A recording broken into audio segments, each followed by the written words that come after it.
Now, this is a very beautiful question which came in the year 2024. Okay, first of all, if you check the question, if I zoom out, you can see half of the page of your question paper is occupied by this question.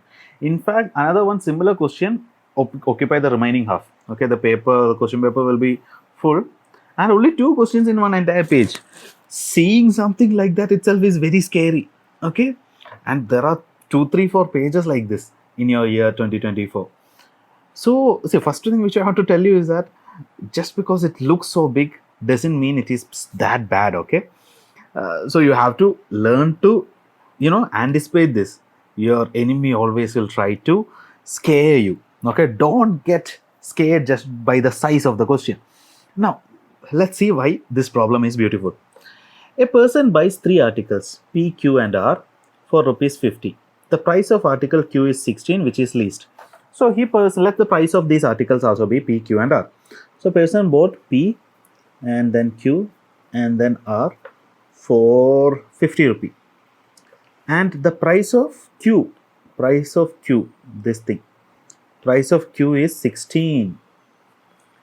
So remaining things are as it is. P plus 16 plus R is equal to 50. If I take 16 to the other side, I will get P plus R is equal to 50 minus 16. What is that? 50 minus 20 would be 30. So 34. Here you're going to get 34. And we also know that the price of the articles Q, that is this 16, that is the least. It is the least. So both P and R would be in a higher price than 16. Now this problem becomes interesting because let's see what is the price just above 16 according to our normal thinking. We will say that it is 17. Okay, then we check 17 plus 17 is already 34.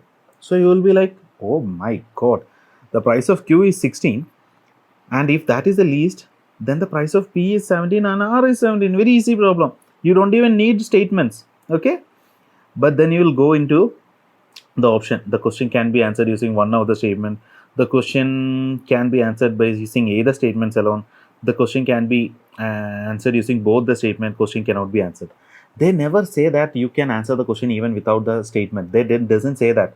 So there is a good chance that you will answer this thing. The question can be answered using either statement alone. But that is wrong, because the easy mistake which we do here is that we are assuming that the prices are in integers, because nowadays in the past 1 rupee used to be very powerful. That basically means that you used to get things, sweets, etc., for 25 paisas, 20 paisas, 10 paisas, stuffs like that. So people used to take care of about all the small values also. But now 1 rupee is not that powerful. That is why if a price is 16.5, the shopkeeper will give you for 70. That mentality have kicked into us. That is why we are saying that the price above 16 is 70. But the question never says that the prices are in integers. It never mentions anywhere. That basically means that even though one of the item is 16, the other prices need not to be in 70. It could be something like 16.5 and 17.5. Adding them also will create 34. The price of P and R can be 16.5 and 17.5. Okay, it can be like that. Even then 16 is the least, or it can be something the reverse way, 17.5 and 16.5, 34. Price of P can be 17.5, or it can be something like 16.3 and 17.7. So there are infinite possibilities. Therefore we need more information to find the answer. Okay, the only thing which we know is that the price of P and R will be above 16. That's the only thing which we know.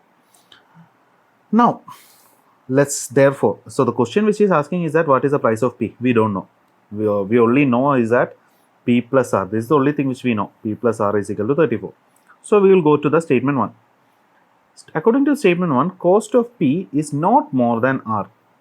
Cost of P is not more than R. This is statement 1. See, this basically means that cost of P is either less than or equal to R. Okay, so what does it mean? It basically means that if the price of R, have be, let's say, 16, or 16 cannot be, right? If the price of R is 16.5, this is the price of R, then it says that P, this is an assumption, okay, then it says that P should not be more than that. That basically means that P should not be 16.51, P should not be 16.52, P should not be 17, P should not be 18. It cannot be any value like that.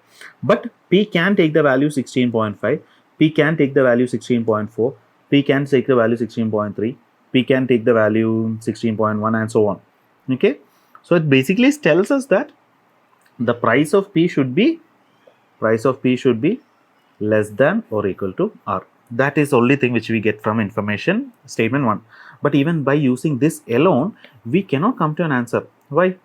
The only information which we have are, only two information which we have are P plus R is equal to 34, P plus R is equal to 34, and also that 16, both the value P and R should be greater than 16.